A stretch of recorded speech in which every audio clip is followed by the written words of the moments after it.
The fifth book that I read in 2024 is The Dutch House by Patchett. It was about a 10-hour read, and it is really, really good in places. And in other places, I was very, very bored. This is a difficult book for me to grade.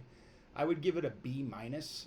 Again, sometimes it was really good, sometimes it really fell flat.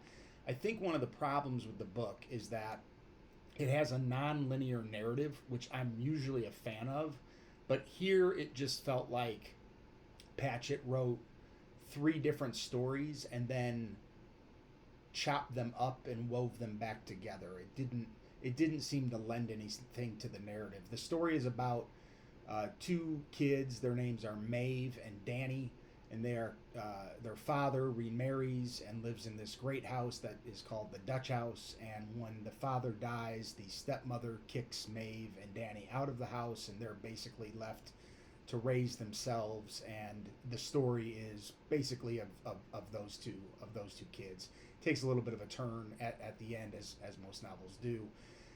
Not a book that I'll ever come back to, not an author that really impressed me to the point that I want to read another book by her, but it wasn't a waste of time.